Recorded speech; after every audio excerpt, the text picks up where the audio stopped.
Where do you start when talking about Resident Evil 4? This game had one of the most troubled developments in video game history, rivaled only by Duke Nukem Forever and Aliens Colonial Marines. The game was released in 2005, but its development started all the way back in 1999, when it was being planned to release for the PlayStation 2. In these 6 long years, the game went through 4 iterations. The first version of the game was purely action-based, but Shinji Mikami, a series regular at this point, deemed the project too different, and it became the first Devil May Cry game.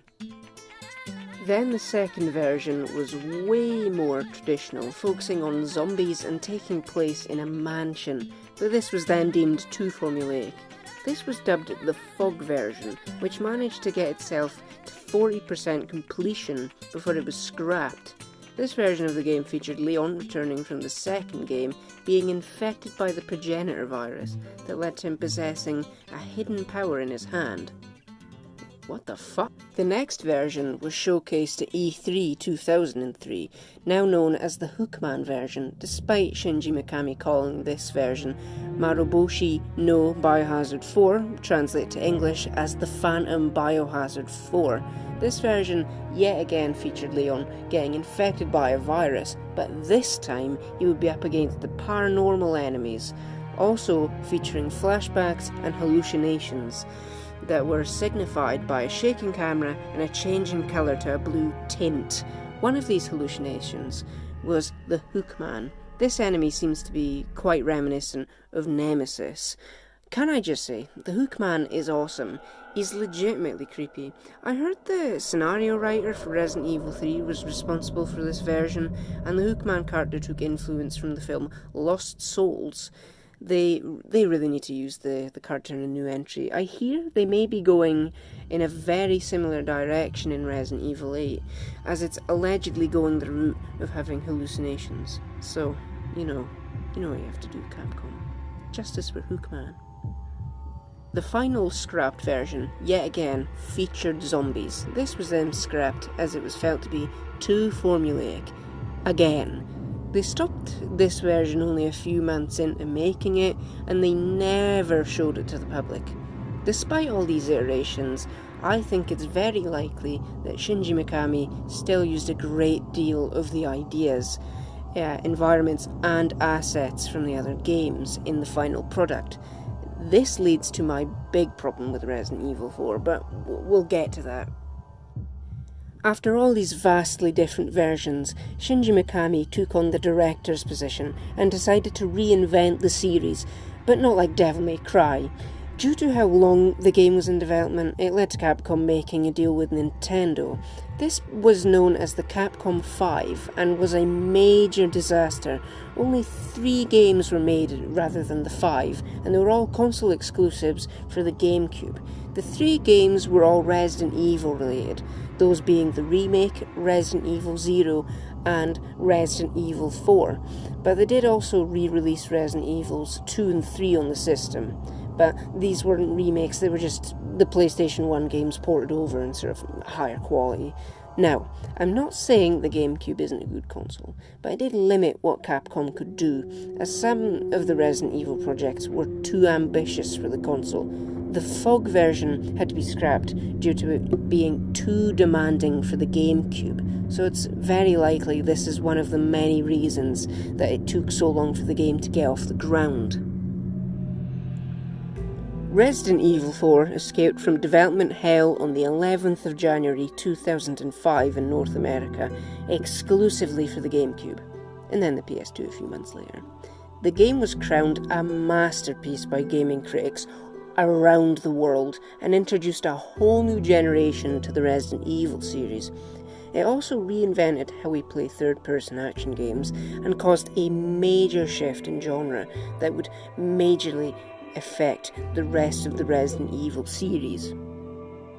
Resident Evil 4 picks up 6 years after the Raccoon City incident, as we follow Leon S. Kennedy returning from the second game, as he's sent on a mission to rescue the President's daughter, Ashley. Yes, really, the President's daughter. We track her down to a remote area of Europe as we discover that the local villagers are holding her hostage in a nearby church. We then learn that the main villain, Lord Sadler, has infected both you and Ashley with Las Plagas, a parasitic entity that has infected all of the enemy Ganados, and he plans to send her back to the US because, you guessed it, he wants to take over the world. Of course! Over the course of the near 6-year-long campaign, we explore the village and the surrounding countryside, a nearby castle, some mines, and then an island that explains how Las Plagas became a deadly bioweapon. Along the way, we meet a lot of characters, and I mean a lot. Leon returns, and this time he's easily the most cheesy character in the entire series. He's like a Saturday morning cartoon superhero or something. He's no longer the rookie cop from the second game. This time he's a secret agent doing backflips and spouting easily the worst or the best lines I've ever heard written in my whole life. Like, they're even worse than the first game. Sadler, you're small time. Oh. I don't ever remember being a part of your crappy script. Well then, why don't you show me what a first-class script is like? It should keep you busy. Can't remember the name, huh? A senior moment, perhaps. Oh. I knew you'd be fine if you landed on your butt. I've sent my right hand to dispose of you. Your right hand comes off? I'm sure you boys didn't just tag along so we could sing Kumbaya together at some Boy Scout bonfire. Where's everyone going? Bingo? Then again, maybe you did. No thanks, bro. We've got a badass over here. I let our miserable insects out for some exercise down in the sewer. Thanks. That should keep me company, 'cause boredom kills me. I mean, how do you react to that? What can I say? I can't tell if that was deliberately awful, but either way, I kinda love it. I see that the president's equipped his daughter with ballistics, too. How rude! That won't be in the remake. Ashley Graham, the president's daughter. Ashley is debatably the worst part of the game. After you save Ashley, you are forced to go on the longest escort mission of all time. You not only have to worry about your own health, but hers too. So when you have to go up against hordes of enemies, you need to make sure that she doesn't get hit by anything, especially by your own bullets. Yes, you can accidentally kill Ashley, which becomes an even bigger problem, as enemies can carry her away from you. So if you shoot at the enemy while they have her, you risk killing her, and that's just stupid. The fact you're able to kill her yourself adds to the already growing amount of infuriation she can cause. The fact that enemies can carry her off and walk through some magic door that leads to an automatic fail is just dumb. Leon gets up, just go after her. They just went through a door. Alongside Ashley, we have Lewis, a doctor hired by Sadler to experiment on Las Plagas. But fortunately for us, he's working against him now, even developing a cure for the virus that goes absolutely nowhere. We meet Ada again as Leon continues to simp for her. Like, seriously, get over it, dude. So, who was that woman anyway? Why do you ask? Come on, tell me. She's like a part of me I can't let go. Let's leave it at that. Simp. What? Oh, nothing. In terms of gameplay, Resident Evil 4 is vastly different from the first 3 titles. Yet, it's probably more similar than you would think. The biggest and most notable difference is the third-person, over-the-shoulder camera perspective. This has heavily influenced how third-person games are made, and we're still seeing it influence games now, 15 years later. The game still uses tank controls despite its all-new camera perspective. The use of tank controls with a third-person perspective just doesn't flow that well. Tank controls suit fixed camera angles, not this. The inability to strafe just doesn't work, to me at least. I think that the difficulty in movement isn't a creative choice, but rather a lack of understanding in the all-new camera system. The laser sight, however, used for aiming, is an awesome way to increase immersion, allowing for some awesomely precise aiming. It's way better than an aiming reticle, and I wish more games used it, because it's basically just this and 5 and 6 that use it, but there's an option in 6, and it's just not the same without it. The inventory system has never been this good, with the ability to move and position weapons and other items in any way you want, allowing for a diverse and efficient way to store your stuff. It is sadly kinda slow and clunky equipping weapons. The game would have benefited from having a way to equip them quicker without having to go into your inventory to do so. The game also moves away from survival horror. The early chapters are amazing, setting up an exceptionally eerie atmosphere, but as the game goes along, it begins to lose it. The game is a tonal catastrophe. It goes from scary to just being flat out stupid. There is just so much in the game that makes no sense whatsoever.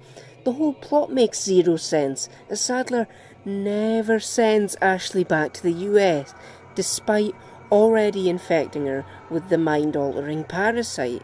Its inability to decide what its villain is also another problem. It just bugs me, as we keep going up against one, but before you can have a boss fight with them, another one is introduced. They keep doing this past the 10-hour mark. The pacing in the game is just horrible. It took me 15 hours to complete it, and I was ready for it to start wrapping up about 5 hours earlier. We'll be nearing the end game, and we'll introduce another enemy type. One really good thing in the game, at least, is the enemies. The Ganados are easily the scariest enemies in the Resident Evil series. Yes, more scarier than the Regeneradors and Verdugo. The fact these guys actively hate you and will make overly elaborate plans to kill you is just really cool and creepy. The Chainsaw Ganado is one of the most intimidating enemies in any game ever. Visually, the game is astounding. It's easily the best looking game on both the GameCube and PlayStation 2. The draw distance is amazing on both the consoles, with the GameCube having a slightly higher quality in graphics compared to the PlayStation 2, as that console is slightly inferior. Whenever I choose to play the game, I stick to earlier releases, primarily the Wii and the PlayStation 2 ports. It's a game that doesn't really benefit from higher quality video, as when it's played in, say, 720 or 1080p, you start to notice how textures are really quite low quality, and the game starts to just show its age. I played the PlayStation 2 port, which is definitely inferior to Nintendo's.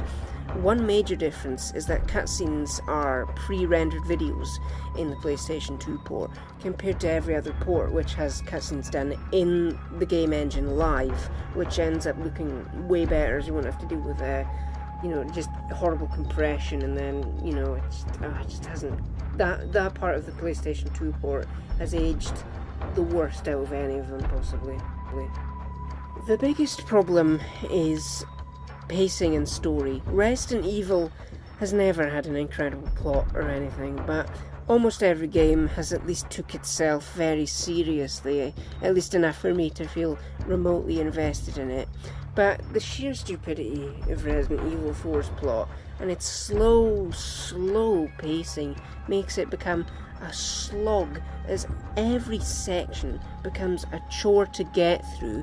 At least we have the merchant. I swear, every time he turns up and lets you buy and sell and upgrade your guns, it's such a great sense of relief, as you know you're safe and you can save your game, as there's usually a typewriter nearby. Resident Evil 4 is not a masterpiece. It can be incredibly fun, but it can become boring and repetitive really quickly. It's full of pointless set pieces that neither add anything fun nor beneficial to the plot. As a Resident Evil title, it fails to connect to the overall story, and when it tries to, it just feels forced, and it doesn't make any of its cast of characters remotely interesting at all. I feel that Resident Evil 5 is a better Resident Evil game, as well as being a better game, as it just feels like a more refined version. But that's a topic for another video.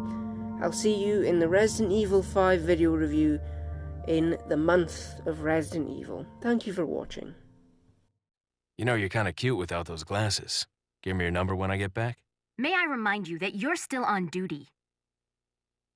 Story of my life.